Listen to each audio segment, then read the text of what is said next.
Nós vamos hoje à nossa última aula de materno-infantil, vamos falar um pouco das doenças hipertensivas específicas da gestação, com a sigla DHEG. Essa doença normalmente está na gravidez, é uma complicação muito comum das gestantes, que pode ser uma causa maior tanto da gestante ou do feto, ou também causar um baixo peso na criança ou uma prematuridade também. Geralmente ela pode ser de leve, moderado ou grave, aparecendo depois da 20ª semana de gestação. Os fatores de riscos, é a gravidez na adolescência, conflitos psíquicos e afetivos, desnutrição materna, primeira gestação, doenças renais crônicas também, histórico de família com hipertensão ou diabetes, gestação múltipla, polidramia, que polidrame ou hidrâmio, nome técnico para excesso de líquido amniótico no útero, e algum distúrbio de coagulação que essa gestante possa ter. Os sinais e sintomas normalmente é a pressão alta, que é a hipertensão arterial, acompanhada ou não de edemas, e a proteinúria também, que é a pré-eclâmpsia, podendo evoluir por uma convulsão e um coma também. Edemas de face, de mãos, é um sinal de alerta. Ganho de peso, mais de 500 gramas por semana também. E problemas no sistema nervoso, como irritabilidade crescente, cefaleia occipital e também as tonturas, que é as lipotímias. Sinais e sintomas são os distúrbios visuais, que é aqueles escotomas, que vê aqueles fachos luminosos, dor epigástricas, náuseas e vômitos também. Com a evolução da doença pode ocorrer a convulsão, o coma, e provavelmente a eclâmpsia, com a convulsão, e normalmente é uma das mais complicadas, problemas obstétricos e graves. A proteinúria normalmente é indicação de problemas renais, podendo ser acompanhado com oligúria, muita urina, ou anúria, a ausência dela. Os vasoespasmos, as contrações involuntárias e bruscas, dos vasos sanguíneos também, é uma causa que pode ter uma influência hormonal, que normalmente diminui o fluxo sanguíneo uterino e placentário, que pode dar um sofrimento fetal para esse feto, ou se não ele ter um baixo peso, que não vai quantidade de nutrientes. O diagnóstico é sempre uma anamnese, um exame físico, urina 1, proteinúria de 24 horas, da função renal, que é sódio, potássio, ureia e creatinina, função hepática, TGO e TGP, que a gente pode analisar. O diagnóstico por coagulação, problemas de coagulação através de hemogramas, coagulograma, a elevação da pressão sistólica normalmente é mais de 300, ou mais de 300 ou 30, ou da diastólica, que é a mínima de 15 ou 150. Os cuidados sempre aferir sinais vitais com ênfase na pressão, observar nível de consciência, fazer balanço hídrico, observar e anotar e comunicar as convulsões e repouso no leito e controle desse peso dessa gestante. O âmnio, é uma bolsa em forma de um saco, que ela está repleta de líquido amniótico, que essa criança, no começo da gestação, ela é bem clara, depois ela vai se tornando mais escurecida, esverdeada. E tem a função protetora para amortecer os choques térmicos e mecânicos, intrauterino. Pode proteger também de traumas externos, lubrificar o canal de parto, nutrir o feto e permitir também os movimentos fetais,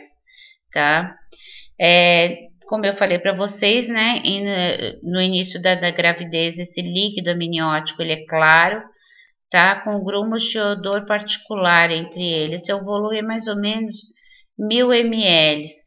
Ele tem a função bacteriostática que impede a multiplicação de micro-organismos, tá? Sem que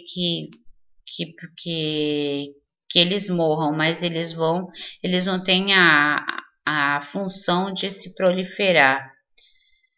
Então, o aspecto do líquido aqui amniótico, ele é cristalino, como vocês podem ver, opaco, né, com grumos, coloração geralmente fora do normal, ele tá, depois ele vai se tornando um amarelo, um esverdeado. Se ele se tornar um castanho, essa criança já passou do tempo de nascer, que é onde pode ter aspiração por líquido amniótico também, tá?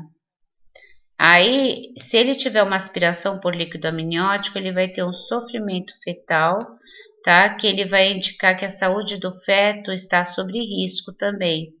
E pode causar uma asfixia, tá? Que é uma diminuição de chegada de oxigênio para esse paciente, para esse bebê, que tem o sofrimento fetal, tá? Que pode até ter uma parada respiratória, cardíaca e vir a nascer o quê? Com uma paralisia, tá? Cerebral. Os sinais e sintomas normalmente, tá? Frequência cardíaca fetal acima de 160 ou abaixo de 120. Isso é uma indicação normalmente, tá? De um sofrimento fetal. Aqui nós temos o que? A bolsa amniótica, né? O bebê em volta dele da bolsa, né? E para retirar, que não foi rompida. Os cuidados de enfermagem, sempre ficar atento, tá, aos níveis pressóricos da gestante, né? Dos sinais vitais. Sempre o que? Se a gestante estiver recebendo ocitocina, que ele vai estimular, né, ali as contrações uterinas, tá? Deve ser comunicado e ser suspenso imediatamente e tirar o que? Tirar a ocitocina e só receber soro fisiológico ou glicosado. Tranquilizar a gestante sempre e manter ela em decúbito lateral esquerdo, com o objetivo de reduzir essa pressão que o feto realiza sobre a veia cava inferior ou cordão umbilical para melhorar essa circulação. Os cuidados sempre, tá, da ocitocina, que é um hormônio que provoca contração uterina, tanto para a saída do bebê quanto depois que sai para involução uterina novamente, tá? Deve o quê? Muito utilizada para auxiliar nos partos, tá? Quanto à coloração desse líquido, se ela tiver amarelada, significa o quê? Pouca quantidade de mecônio. Se tiver esverdeada, tá? Pode haver uma eliminação de grande quantidade, indicando aquele sofrimento fetal que eu havia comunicado. E a chocolatada, já amarronzada, sofrimento fetal mais antigo, ou óbito fetal também. A hiperemese gravídica normalmente é chamada de vômitos perniciosos, né? É uma complicação da gravidez, tá? Que pode causar uma desidratação ou desnutrição da gestante também. E pode ocasionar perdas, né? Normalmente, de potássio, de sódio, causar uma acidose, ou uma alcalose, ou uma hipopotassemia, diminuição do potássio também.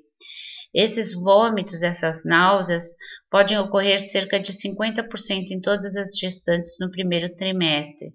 É um mecanismo fisiológico, tá?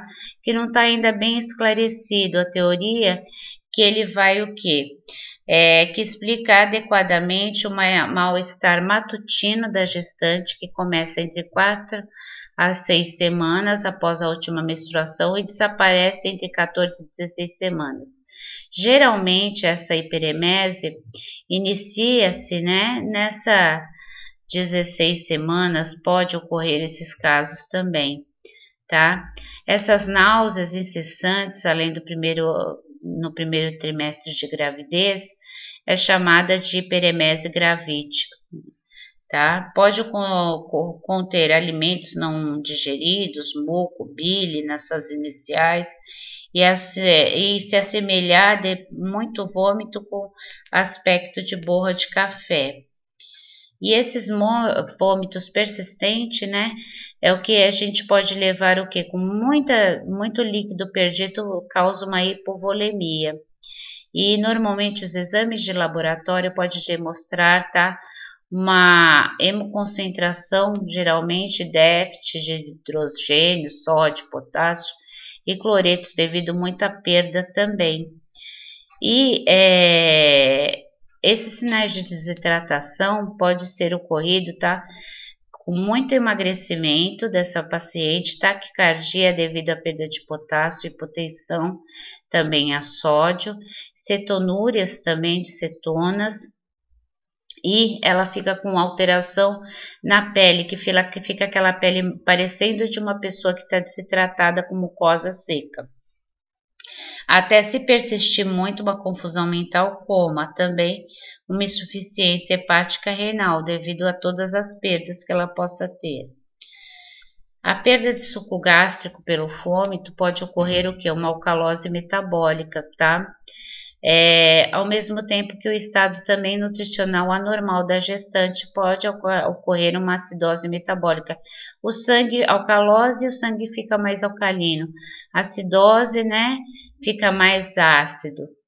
E ocorrendo também a desnutrição muito grave, a hipoproteinemia, que é a diminuição da proteína, diminuição das vitaminas, tá? E a diminuição da protombina do sangue, que serve para coagulação também. E nos casos muito prolongados, acima de 16 semanas, isso pode ocorrer o quê? Os rins pode parar também, tá? E a urina ficar mais concentrada junto com os metabólitos ruins, tal como a creatinina e a ureia também. Isso geralmente são em casos mais graves, tá? As causas, né? Geralmente são os hormônios, né? Das gonadotrofinas cariônicas, que são mais elevados, principalmente ao longo do segundo ou terceiro, né? Mês de gravidez. Ou pode ser de origem psicológica também, tá? O diagnóstico geralmente é o quê? Os vômitos incoercíveis, quer dizer, vômitos constantes, tá? Pitialismo, que é a secreção excessiva da saliva, com mais de 1000 ml ao dia ela pode perder nesses vômitos. Ansiedade intensa também, perambulação pelos hospitais também, a respeito para resolver esse fato. O diagnóstico é pela desidratação e emagrecimento, né? Pelo peso ponderal aí de 500 gramas por dia, desnutrição, prostração, mialgia, dores musculares pela perda do potássio, hipocloridria, diminuição do ácido clorídrico, do suco gástrico também, que não vai conseguir digerir mais nenhum alimento, e a hiponatremia, que é a diminuição de sódio no sangue.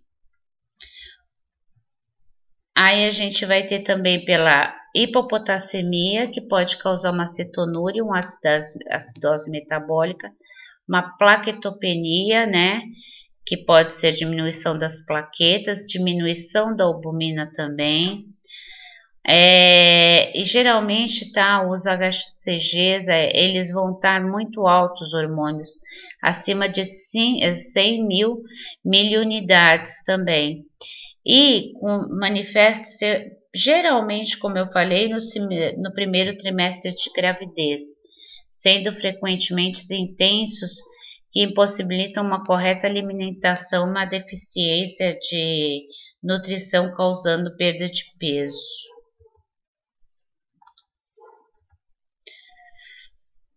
Se os vômitos forem repetitivos, pode causar essa desidratação.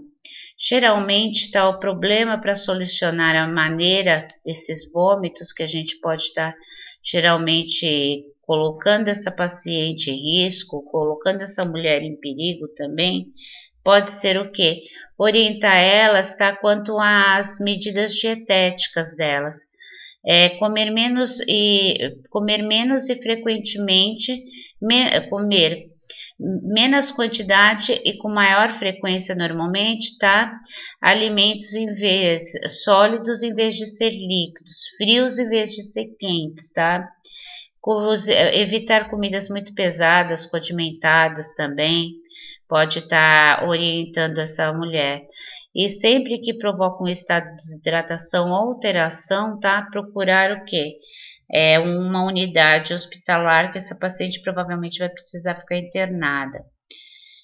O tratamento, normalmente, a administração de líquidos, né, de soroterapia, para repor os líquidos com sódio, potássio, com os eletrólitos, tá, por via endovenosa, para corrigir essas alterações metabólicas também.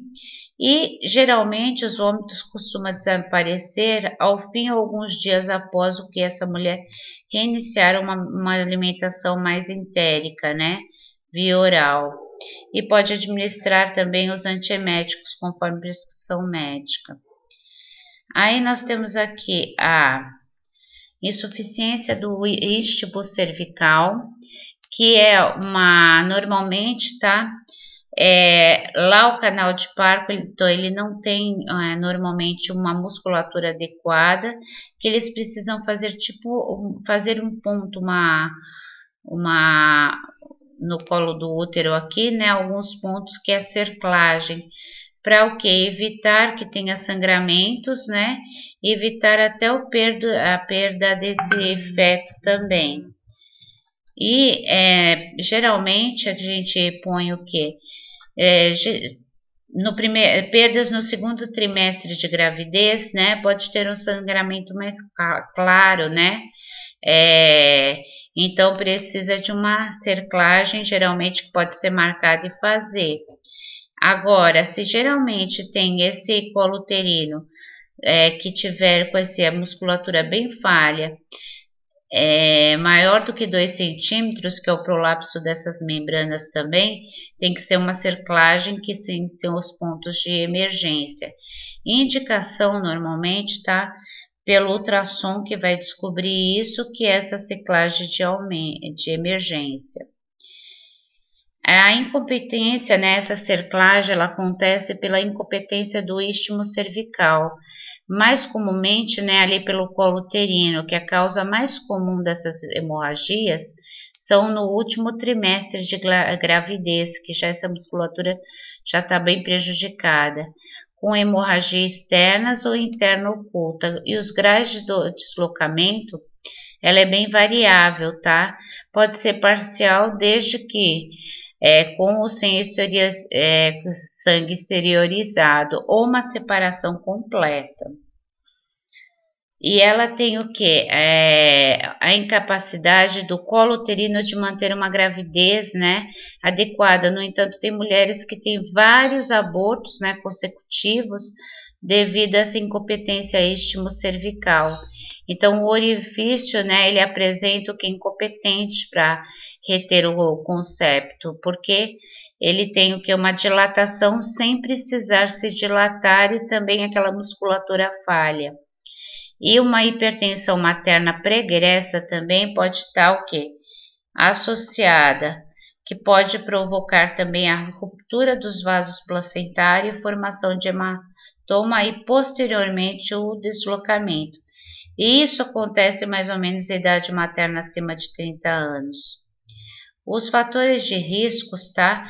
São muitas multivariedades, muitos partos, descompressão brusca do útero pela ruptura das próprias membranas, que tem o polidrama, que é muito líquido, ou a expulsão do primeiro feto do gemelar, tabagismo, má nutrição, anemias,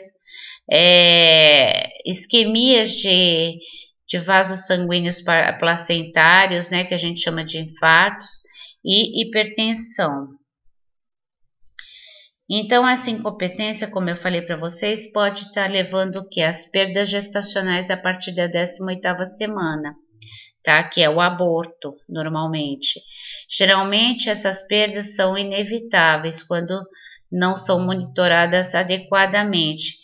E as causas mais comuns são as congênitas ou adquiridas por essa incompetência istmo também. E são aquelas que levam à formação do canal, né, istmo cervical pelas suas fibras elásticas também musculares, que elas não são bem fortes para isso.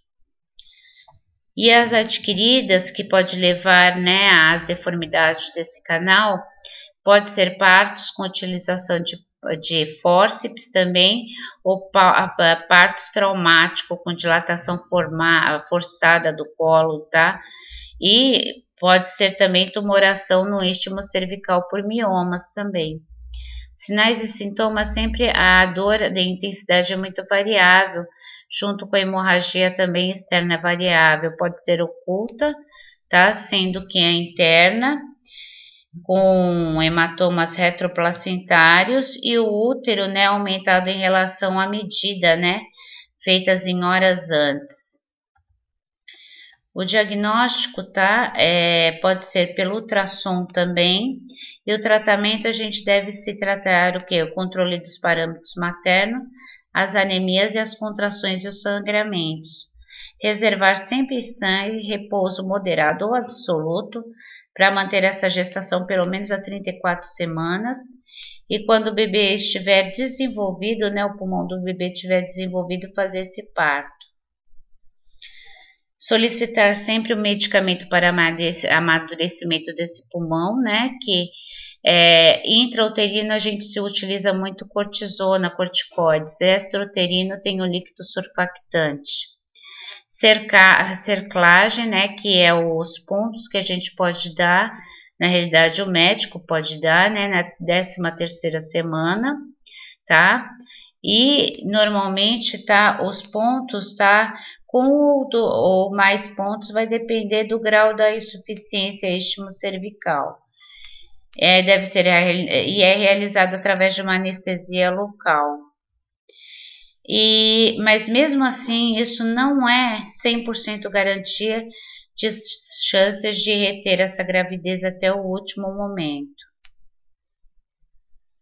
Após a cirurgia, deve-se utilizar ultrassom mensalmente para medir o colo uterino após a cerclagem, tá? E o colo do útero sempre tem que estar o quê? Menor do que 30 centímetros, que exige muita cautela e um repouso absoluto. Não pode ir nem no banheiro, nem tomar banho.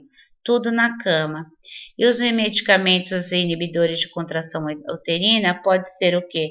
A inibina, Dactil AS também. O AS mais para um controle para os infartos, né? Que são as isquemias uterinas. Aqui vocês podem observar, né? A placenta do bebê, né? O útero e a seclagem feita aqui, ó.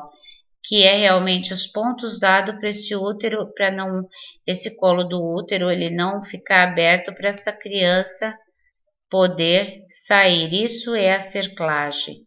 Ó, vocês podem estar observando aqui.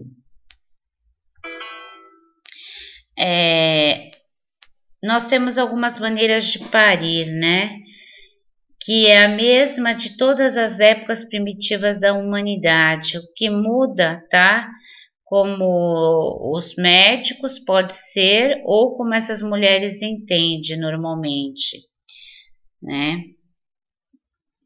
Aí nós temos o trabalho de parto, que é um processo pelo qual o feto é expelido do útero. É realizado por meios de contração regulares e rítmicas, no mínimo de 2 em 10 minutos, né? De 2 minutos a 10 minutos. A musculatura uterina normalmente tem essa duração de 50 a 60 segundos, essas contrações. E no momento da gravidez chega ao fim entre 37 até 42 semanas é normal, tá? Então o Rezende, de uma publicação dele de 1995, considera o início do parto, tá? Como uma síndrome no qual sinais e sintomas, tá, não compõem isoladamente somente o conjunto deles. E nós temos aqui, tá, pela portaria 2418 de 2005, tá? Pela Lei 11.108, sancionada, né, no Diário Oficial tudo, que para garantir à gestante direito à presença de acompanhante durante o trabalho de parto, pós-parto imediato no âmbito do sistema saúde no SUS ou na rede própria conveniada. É uma lei determinada que a gestante tem esse direito. E não é mais um tipo de parto, mas sim um processo envolvendo respeito, né, direito de escolha da mulher fazer o parto dela, que o bebê ele vai se preparar também para vir ao mundo, né? Se ela não quiser, se ela quiser um parto sem interferência, sem medicamentos, sem episiotomia, sem nada. A maturação desse bebê deve estar bem no final, tá? Deve estar durante o trabalho de parto. Ele deve ter uma imunização natural no momento da passagem pelo canal vaginal e ligação de mãe e bebê. O parto natural, o parto vaginal, né, que a gente chama, é um nascimento que acontece dentro do curso normal da natureza, por via vaginal, tá? Cesárea normalmente é realizado por meio de uma incisão cirúrgica na abdominal no útero. E parto normal eutóxico, ele é feito a episiotomia. O parto vaginal, o parto normal, parto humanizado, ele não é feito a episiotomia. Já no parto normal pode ser uma episiotomia para indução desse bebê sair juntamente com a ocitocina, que é para as contrações. Já o parto natural, ele não tem nada, não pode estar com intervenção de nada. Aqui nós temos o parto normal, tá? Aqui a cabeça da criança já coroando e a cabeça da criança saindo. Temos outro, né? Demonstrando aqui que ele tem que estar cefálico, ele tem que estar no encaixe perfeito aqui. E os primeiros exames aqui pela pediatra. E o parto natural, tá? Que eu falei para vocês, ele não pode ter interferência nem da episiotomia, que é o corte, nem da ocitocina. Pode ser realizado em casa, sem raspagem dos pelos. É um parto ativo, que é parturiente, ela fica ativa a todo momento, tá? Ela realiza exercícios como aconcoramento, massagens, ajoelhas, faz uso de bolas, tá? E a diferença entre o parto tradicional e o parto ativo é que no parto ativo essa mulher ela tem o quê? No natural, ela tem controle do corpo dela, e no tradicional, no parto normal, não.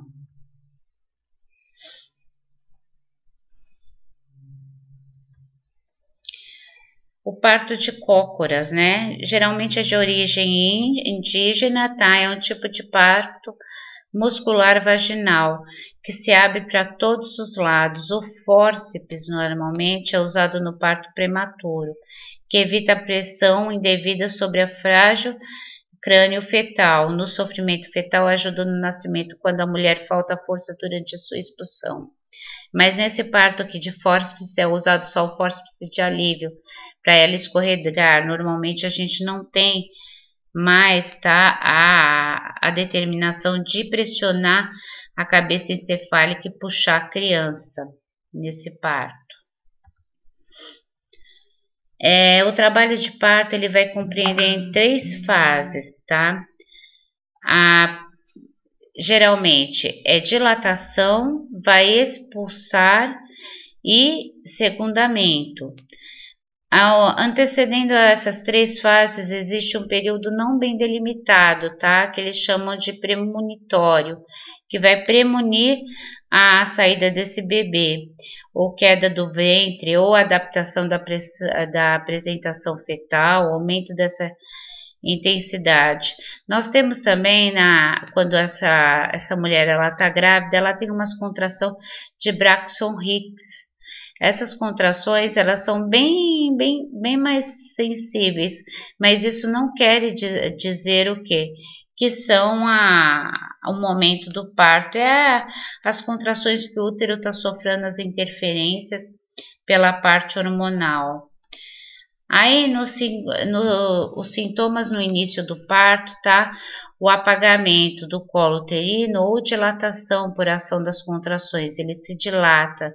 Depois, eles vão ter essas contrações uterinas mais rítmicas, que é as de Braxton Hicks, com certa regularidade, tá? Que essas contrações mais efetivas. E perda do líquido amniótico, que é a amniorrex, e perda daquele tampão também aquoso, claro, né, mucoso. O mecanismo do parto, tá? Geralmente os fatores passivos que o feto sofre ao passar pelo canal pelvico-genital, que é uma insinuação, depois ele vai descendo com uma progressão, ele vai realmente se rotando, né? Vai tendo a rotação para poder passar a cabeça e os ombros. A cabeça dela, né, a fontanela dessa criança ela é aberta, então ela vai se cavalgar uma na outra, que vai ter esse desprendimento cefálico, vai ter uma rotação externa e desprendimento córnico, que ele vai começar a sair. O amadurecimento do colo uterino, né, aqui é um colo fechado, quando antes de ter as contrações, um colo apagado, que ele está começando a ter as contrações e um colo em dilatação já. Aí esse colo aqui normalmente, né, 10 centímetros a criança já está ao mundo. Aqui, ó, dilatado, um colo dilatado em 2 centímetros, 100 centímetros em 10 centímetros. 10 centímetros já coroa a criança para poder nascer. Aqui a gente tem aqui mais ou menos, né, os tamanhos de dilatação do colo do útero, né, que vai indo até chegar aos 10 centímetros.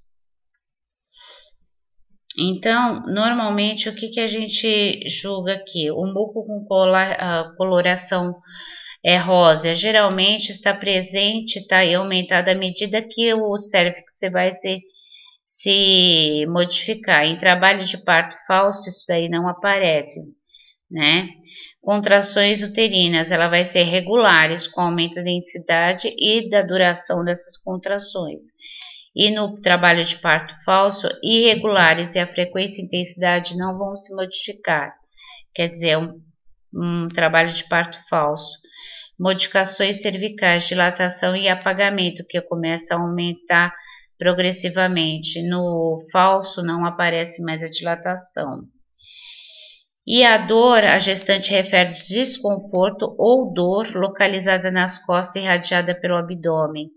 E no falso, a gestante refere desconforto ou dor localizada apenas no abdômen e não nas costas. E os períodos clínicos do parto: primeiro, a dilatação, primeiro período; expulsação, quando expulso o feto, segundo período; e a dectação é o terceiro período, quando vai o quê? Já eliminar a placenta dectada descolada. E Greenberg, observação de um quarto período. Esse fenômeno clínico do parto são precedidos normalmente, tá, de fases preliminares ou denominadas premonitórios. Quando dequita a placenta da mulher, já começa a ter toda essa involução uterina, que é o Greenberg. A dilatação no primeiro período, normalmente de partos, tá? De trabalho de partos, inicia as primeiras contrações muito dolorosas, modifica todo o colo e vai encontrar dilatado, tá? Em 10 centímetros, tá? Geralmente por volta de 40 a 42 semanas. E considera seu período clínico mais longo. Nas nulníparas, essa fase pode durar cerca de 10 a 12 horas, essas mulheres que nunca teve filho. E nas multíperas, 6 a 8.